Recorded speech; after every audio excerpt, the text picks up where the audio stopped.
I know what you're thinking, and that's what you're doing wrong. You're thinking. Don't think about the problem. Before I get into everything, just want to say vlogs are coming. It's just, I've been super busy with work, and that's one of the reasons that I want to share this with you today, is if you feel like you're over busy and just there's too much to do and you have too many problems to solve within your life and within your work and just overall too many problems, this is your solution. I would say define the biggest problem for you right now and then just define it and think about it once. Just have like a good brainstorming session, no more than 10 minutes, and just feed it to your subconscious and let it come back with an answer. The reason I say this is you guys have a lot of questions on what my business is, how I generate money. And if you actually want to figure out more about that, feel free to follow me on Instagram. I'm very open about it there. But here on YouTube, I just see no reason to share it. My Instagram is at talon.in.color if you feel like it. It's also in the description. But basically, for my own business, things have been all right. I get clients here and there. But someone was telling me, and just overall in the industry, everyone's like niche down. Like riches are in the niches.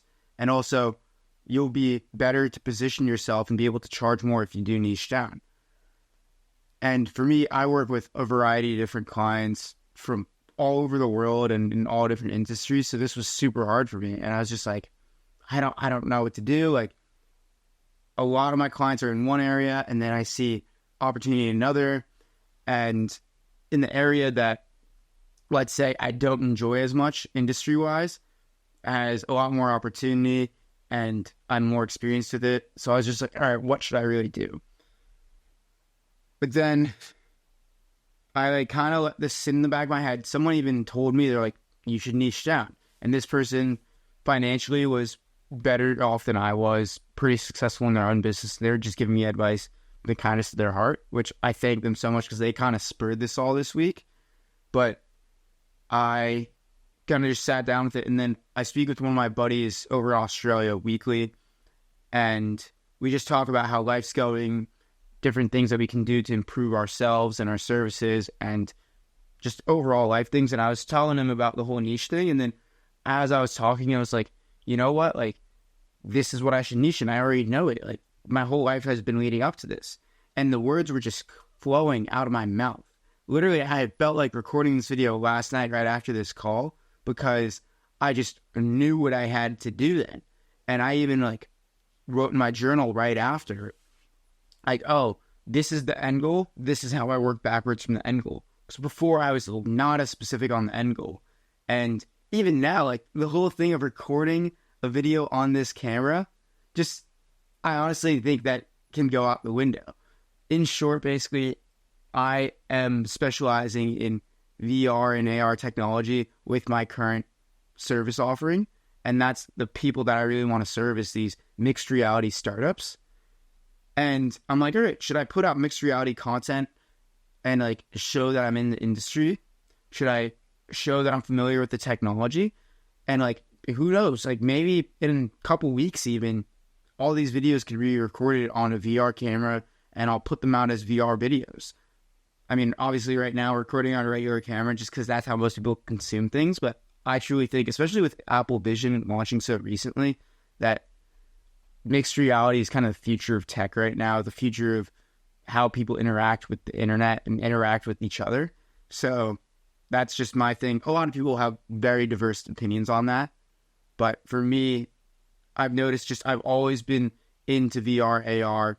That's the reason I kind of got into this thing that I'm into now, is I started out going to school for computer science, expecting myself to learn about like these cool new VR, AR technologies.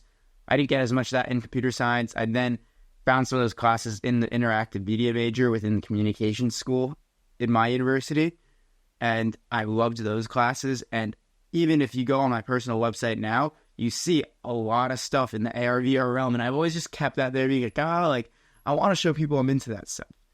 And it never really made practical sense until now. And now I'm like, wow, like my subconscious just solved that problem. It looks so easy looking back.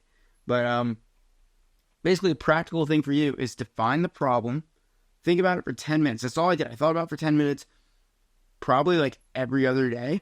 Just I thought, and like that was just to give it back to my brain and feed it through my brain loop one more time, being like, this is a problem you have to solve. The mind is so good at solving problems. It's a tool, and it can work in your sleep. It can work when you're doing something else.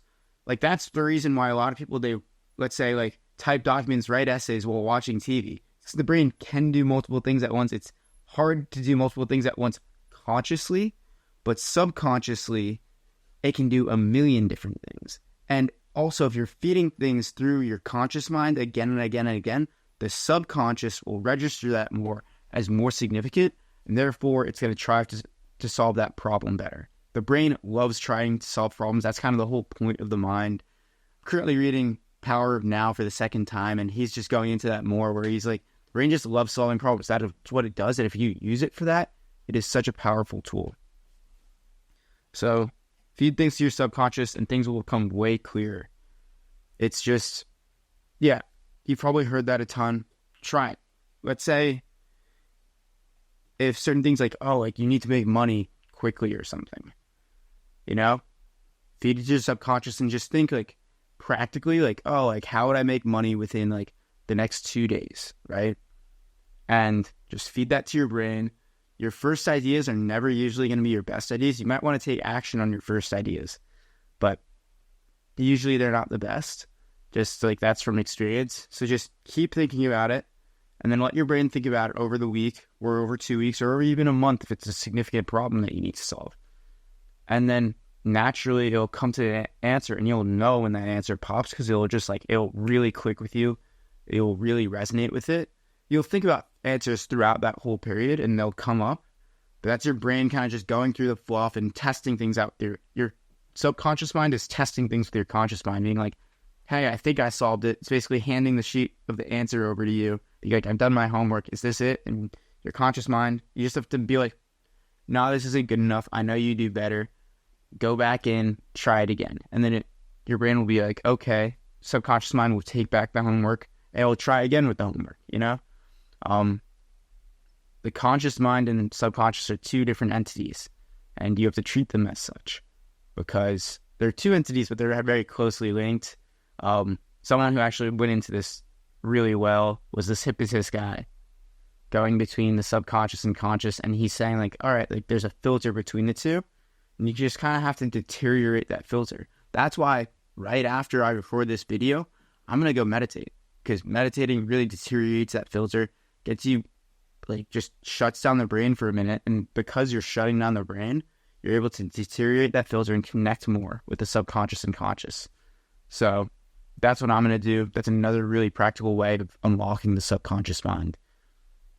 And if you're watching this video right now, there's chances are you really need this, and you should probably put this into implementation like right now. Like pause the video, think about the problem, and then restart this video, and then like just finish it off. So like there's a reason the algorithm gave you this, you know?